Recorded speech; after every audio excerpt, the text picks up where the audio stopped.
আসসালামু আলাইকুম, সবাইকে স্বাগত জানাচ্ছি গ্লোবাল ভিউজে।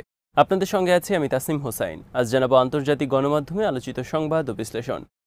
প্রতিরোধ যোদ্ধাদের সামনে টিকতে না পেরে বিমান হামলার মাধ্যমে নিরীহ বেসামরিক ফিলিস্তিনিদের ওপর গণহত্যা চালাচ্ছে ইসরায়েল। এর কঠোর জবাব দিচ্ছেন গাজা এবং পশ্চিম তীরের যোদ্ধারা। তাদের সমর্থনে উত্তর ইসরায়েলে আবারও বড় ধরনের হামলা চালিয়েছে হিজবুল্লাহ। এর মধ্যে ইসরায়েলের বিরুদ্ধে সেনা পাঠানোর হুমকি দিয়েছেন তুরস্কের প্রেসিডেন্ট রিসেপ তাইপ এরদোয়ান। রুশ পররাষ্ট্রমন্ত্রী জোর দিয়ে বলেছেন, নেতানিয়াহুর লক্ষ্যের সঙ্গে বাস্তবতার কোনো মিল নেই। হামাসকে নির্মূল করা কোনোভাবেই সম্ভব নয়।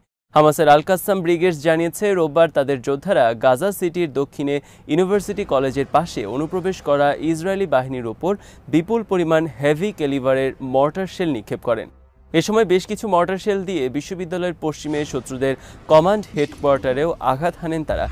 এদিন শহরের দক্ষিণে তাল আল হাওয়ার আল বারা বিন আজিব মসজিদের চারপাশে তারা রাদিয়া অ্যান্টি পার্সোনেল এক্সপ্লোসিভের মাধ্যমে জায়নবাদী পদাতিক বাহিনীকে আঘাত করেন।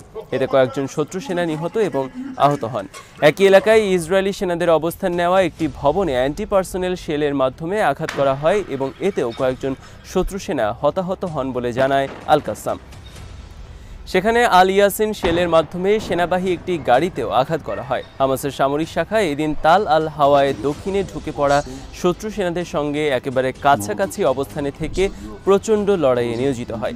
সেখানে দখলদার সেনাদের একটি সমাবেশেও মর্টার শেল নিক্ষেপ করেন তারা।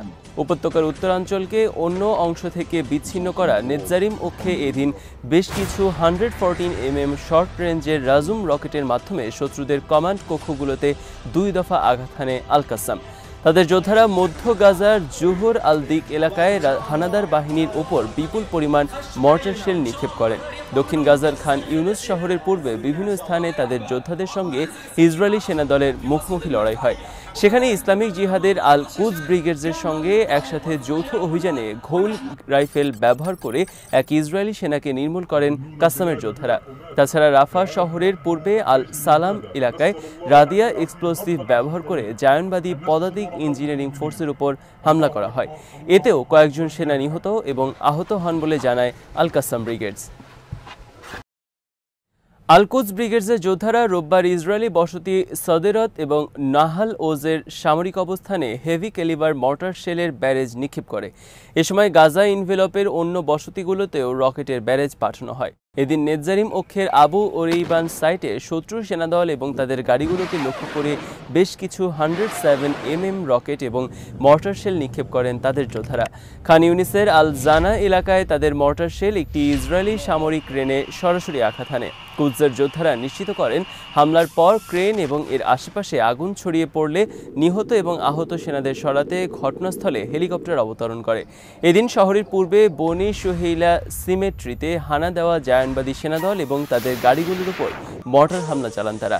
আল জানা এলাকার আশেপাশে কম উচ্চতায় উড়তে থাকা একটি ইসরায়েলি হেলিকপ্টারে তারা মেশিনগান বুলেটের ব্যারেজ ছোড়েন। তাছাড়া মধ্য গাজার দেইর আল বালায় রিম হলের পাশে শত্রু সেনাদের উপর বিপুল পরিমাণ মর্টার শেল নিক্ষেপ করেন কুদসের যোদ্ধারা।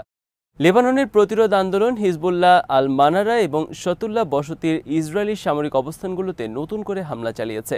সংগঠনের মিলিটারি মিডিয়া জানিয়েছে, রোববার তাদের যোদ্ধারা আল মানারার সেনা অবস্থানে সরাসরি আঘাত হানেন। এতে সেখানে আগুন ছড়িয়ে পড়ে এবং অনেকে আহত হন। আল মায়াদিনের খবরে প্রতিনিধি জানিয়েছেন, ওয়েস্টার্ন আল জালিলের ইসরায়েলি লক্ষ্যবস্তুতে লেবানন থেকে সরাসরি আঘাত করা হয়। তাছাড়া যথাযথ অস্ত্রের মাধ্যমে শতুল্লাহ বসতির চারপাশে ইসরায়েলি বাহিনীর অ্যাসেম্বলি পয়েন্টগুলোতে হামলা চালায় হিজবুল্লাহ। ইসরায়েলি মিডিয়া জানিয়েছে, 2টি রকেট শতুল্লায় নিক্ষিপ্ত হওয়ার পর একটি ভবনে আগুন ধরে যায়। এদিকে দক্ষিণ লেবাননের বিভিন্ন স্থানে রোববার বিমান হামলা চালিয়েছে হিজবুল্লাহ। লেবাননের পার্লামেন্টে লয়্যালটি টু দ্য রেজিস্ট্যান্স ব্লকের প্রধান মোহাম্মদ রাদ রোববার জোর দিয়ে বলেছেন, লেবাননের বিরুদ্ধে বড় আকারের যুদ্ধের সিদ্ধান্ত নিয়ে থাকলে ইসরায়েলি দখলদারিত্বের অবসান ঘটবে। তিনি মনে করিয়ে দেন, গাজার যোদ্ধাদের বীরত্ব এবং প্রতিরোধ অক্ষের সর্বাত্মক সমর্থনে সেখানে ইসরায়েলের উদ্দেশ্য ব্যর্থ হয়েছে। লেবাননে তাদের আরও ভয়াবহ পরিণতি হবে। তুরস্কের প্রেসিডেন্ট রিসেপ তাইপ এরদোয়ান ইসরায়েলে সরাসরি হামলার হুমকি দিয়ে বলেছেন, লিবিয়া এবং নাগার্নো কারাবাখের মতো ইসরায়েলে প্রবেশ করতে পারে তুরস্ক। রোববার দেশটির ক্ষমতাসীন দল একে পার্টির বৈঠকে অংশ নিয়ে তিনি বলেন, আমাদের অবশ্যই পদক্ষেপ নিতে হবে যাতে ইসরায়েল ফিলিস্তিনের সঙ্গে এই ধরনের কাজ করতে না পারে। আমরা যেভাবে কারাবাখে প্রবেশ করেছি, যেভাবে লিবিয়ায় প্রবেশ করেছি, একইভাবে এই কাজ আমরা ইসরায়েলের সঙ্গেও করতে পারি। এরদোয়ানের এই হুমকি নিয়ে ইসরায়েল তাৎক্ষণিকভাবে কোনো মন্তব্য করেনি। 2020 সালে লিবিয়ায় জাতিসংঘ স্বীকৃত সরকারের পক্ষে সেনা পাঠিয়েছিল তুরস্ক। নাগর্নো কারাবাখ যুদ্ধে আর্মেনিয়ার বিরুদ্ধে আজারবাইজানকে সরাসরি সামরিক সহায়তা দেওয়ার অভিযোগ রয়েছে তুরস্কের বিরুদ্ধে।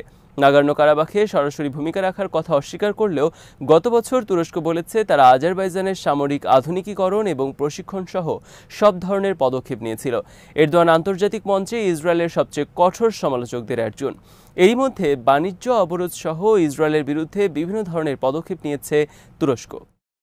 হামাসের রাজনৈতিক ব্যুরোর প্রধান ইসমাইল হানিয়া ৩রা অগাস্ট ইসরায়েলি কারাগারে থাকা ফিলিস্তিনি বন্দীদের সমর্থনে জাতীয় এবং আন্তর্জাতিক দিবস পালনের ঘোষণা দিয়েছেন। রোববার এক বিবৃতিতে ইসমাইল হানিয়া ওই দিন ব্যাপকভাবে সমাবেশে অংশগ্রহণ করে গাজায় ইসরায়েলের বর্বর আগ্রাসন অবসানের দাবি জানানোর আহ্বান জানান। এছাড়া কারাগারে যেসব বীর ফিলিস্তিনি দীর্ঘদিন আটক রয়েছেন এবং মারাত্মক নির্যাতনের শিকার হয়েছেন তাদের প্রতি সমর্থন জানানোর আহ্বান জানান হামাস নেতা। তিনি বলেন, গাজা উপত্যকায় আমাদের জনগণের বিরুদ্ধে নাৎসি ইহুদিবাদীদের গণহত্যা এবং দখলদারদের কারাগারে আটক বন্দীদের নিহত হওয়ার সংখ্যা অনেক বেশি বেড়ে গেছে, যা আগে এতটা ছিল না। হামাস নেতা আরও বলেন, ইসরায়েলের গুয়েন্তানামো কারাগারে ফিলিস্তিনি বন্দীদের উপর বিভিন্নভাবে নির্যাতন এবং অত্যাচার চালানো হচ্ছে। তাদের উপর শারীরিক এবং মানসিক নির্যাতন চলছে এবং তাদেরকে ধীরে ধীরে হত্যা করা হচ্ছে।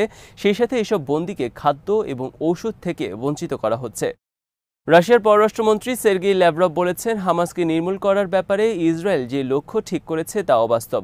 লাওসে আসিয়ান পররাষ্ট্রমন্ত্রীদের সম্মেলন শেষে মালয়েশিয়া সফরের সময় রোববার তিনি বলেন, মুসলিম বিশ্বের সমর্থন থাকায় হামাসের অস্তিত্ব শেষ হবে না। রুশমন্ত্রী আরও বলেন, প্রধানমন্ত্রী নেতানিয়াহুর মাধ্যমে ইসরায়েল বলছে হামাসকে সম্পূর্ণভাবে নির্মূল না করা পর্যন্ত গাজা যুদ্ধ শেষ হবে না। কিন্তু আমার এবং আমার মতো অনেক পররাষ্ট্রমন্ত্রীর মত হচ্ছে এটা অবাস্তব মিশন।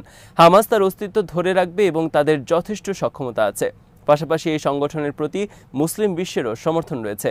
ল্যাভরভ অবিলম্বে যুদ্ধবিরতির আহ্বান জানিয়ে বলেন, কিছু দেশ নতুন সমঝোতার প্রস্তাব তৈরির চেষ্টা করছে যাতে ধাপে ধাপে সংঘাত অবসানের কথা বলা হচ্ছে। তিনি আক্ষেপ করে বলেন, কিছু আরব দেশ বিশেষ করে মিশর এবং কাতার সমস্যা সমাধানের চেষ্টা করছে, কিন্তু হামাসকে নির্মূল করার লক্ষ্যে সামনে এনে ইসরায়েল তাতে সহযোগিতা করছে না। অথচ এই লক্ষ্যের সঙ্গে বাস্তবতার কোনো মিল নেই। ইরানের সর্বোচ্চ নেতা আয়াতুল্লাহ আলী খামেনি বলেছেন, ইসরায়েল একটি অপরাধী চক্র। তারা নিজেদের ঘৃণ্য চেহারা সবার সামনে স্পষ্ট করেছে। এটি কোনো সরকার নয়, এরা অপরাধী, খুনি এবং সন্ত্রাসী চক্র। তারা এমন সব মানুষের উপর ভারী বোমা বর্ষণ করেছে যারা কোনোদিন একটি গুলিও ছোড়েনি। দোলনায় থাকা শিশু, ৫-৬ বছরের বয়সের শিশু এবং নারীদের উপর বোমা ফেলা হচ্ছে।